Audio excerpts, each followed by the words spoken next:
Viewers welcome back to my channel Nikki home. ఎలా ఉన్నారండి మీరందరూ? నేనైతే చాలా బాగున్నాను. దసరా వచ్చేస్తుంది కదండి.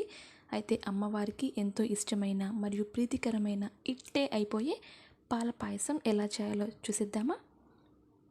చూడండి, చూడడానికి ఎంతో ఎమ్మీగా టేస్టీగా ఉంది కదా. చేయడం కూడా చాలా సులభం. అయితే మనకు దీనికి కావాల్సింది ఒక 1/4 కప్ ఆఫ్ రైస్ని ఒక హాఫ్ అన్ అవర్ పాటు ముందుగా నానబెట్టుకొని పక్కన పెట్టుకోవాలి. ఆ తర్వాత చిక్కటి పాలని ఒక 5 కప్పులు తీసుకొని ఇలా మందపాటి గిన్నెలో మరిగించుకోండి.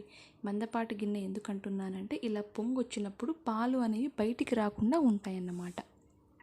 ఇలా ఒక పొంగు వచ్చిన తర్వాత మనం ముందుగా నానబెట్టుకున్న బియ్యాన్ని ఇందులో యాడ్ చేసుకోండి.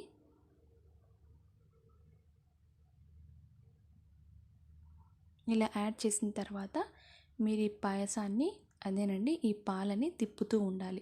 ఎందుకంటే మనకు బియ్యం అనేది అన్నంలా మారాలి కాబట్టి. అలా వదిలేశారంటే గిన అడుగంటిపోతుందండి పాలు అనేవి. మీరు తిప్పుతూ ఉండాలి దీన్ని.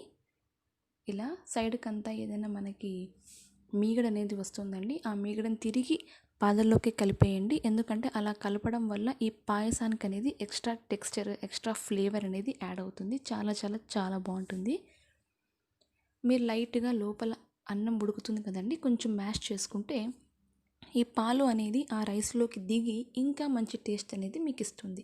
చాలా స్మూత్ టేస్ట్ ఉంటుందండి. ఒక 15 నిమిషాల పాటు ఇలా ఉడికించుకోండి. కానీ మధ్యలో మాత్రం తిప్పుతూ ఉండండి. ఇది మాత్రం మర్చిపోవద్దు. సైడ్కి వచ్చిన మిగడనంతా కూడా తిప్పుతూ అలా గెంటితో మధ్యలో కూడా కుక్ చేస్తూ ఉండండి. ఇలా చూడండి, 50 మినిట్స్ పక్కన పెట్టిన తర్వాత అన్నం అనేది బాగా కుక్ అయిపోయింది. ఇంకాస్త లాస్ట్లో కొద్దిగా పాలు యాడ్ చేస్తున్నాను అనమాట, లైట్గా. ఎందుకంటే ఇది ఎక్స్ట్రా టచ్ అన్నమాట, ఇంకా మంచి రుచి వస్తుంది. కన్సిస్టెన్సీ అనేది అడ్జస్ట్ చేసుకుంటాం, ఎందుకంటే పాయసం లాగా ఉండాలి. రుచి కూడా ఇంకా పెరుగుతుందన్నమాట ఈ పాయసానికి. ఎందుకంటే ముందు వేసిన పాలన్నీ పీల్చుకొని మళ్ళీ మనం పాలు వేస్తున్నాం కాబట్టి ఇంకా రుచిగా ఉంటుంది. ఇలా క్రీమీ టెక్స్చర్ రావాలి. ఇలా వచ్చినప్పుడు మనం షుగర్ యాడ్ చేసుకుంటున్నామండి. 1/4 కప్ ఆఫ్ షుగర్ని యాడ్ చేసుకుంటున్నాం. ఇలా చూసారు కదండి, గెంటికంతా ఎలా మీగడ వచ్చేసిందో. ఇలా ఎంత బాగా క్రీమీ టెక్స్చర్ వస్తే మీ పాయసం అంత పర్ఫెక్ట్గా, అంత రుచిగా ఉందన్నమాట. ఇలా సైడ్కి అంతా కూడా మొత్తం అడ్జస్ట్ చేసుకోండి. ఇప్పుడు మన పాయసం అనేది రెడీ అయిపోయింది. లాస్ట్లో ఇలాచి, ఇది లేకపోతే స్వీటే కాదండి. సో ఇలాచి యాడ్ చేసుకున్నాను. ఒకసారి అలా తిప్పేసేయాలి.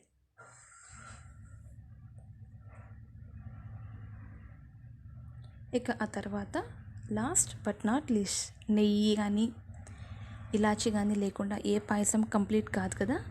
ఇప్పుడు మనం డ్రై ఫ్రూట్స్ని వేయించుకోవడానికి ఒక చిన్న గిన్నెలో నెయ్యి వేసుకున్నానండి. నేను వేసుకున్న డ్రై ఫ్రూట్స్ వచ్చేసి బాదం, గ్రేప్స్, అలాగే కాజు. ఈ 3 కూడా లైట్ బ్రౌన్ కలర్ వచ్చేంత వరకు వేయించుకోవాలి. చూసారు కదండి, చూడడానికి ఎంత బాగుంది కదా. ఎప్పుడెప్పుడు తినేద్దామా అన్నట్టుంది కదా. ఇలా ఇవి బాగా రోస్ట్ అయిపోయాక మనం పాయసంలోకి వీటిని వేసి కలిపేయడమే. అంతేనండి, ఎంతో ఎమ్మీగా ఉండే పాల పాయసం రెడీ. ఇది మీరు అమ్మవారికి నైవేద్యం పెట్టడంలో పర్ఫెక్ట్ రెసిపీ అండి. లాస్ట్లో మీకు ఒకవేళ కావాలంటే కొబ్బరి పౌడర్ని కూడా చల్లుకోవచ్చు. ఒక 2 స్పూన్స్ సరిపోతుంది. ఇలా పైన గార్నిష్ చేసుకుంటే చాలా చక్కగా ఉంటుందన్నమాట చూడడానికి. అంతేనండి, ఎంతో డెలీషియస్, ఈజీ అయిన స్వీట్ రెసిపీ అమ్మవారి నైవేద్యం రెడీ. ఇది ఎలా ఉందో మీరు కూడా ట్రై చేసి నాకు కమెంట్ చేయడం మర్చిపోద్దండి.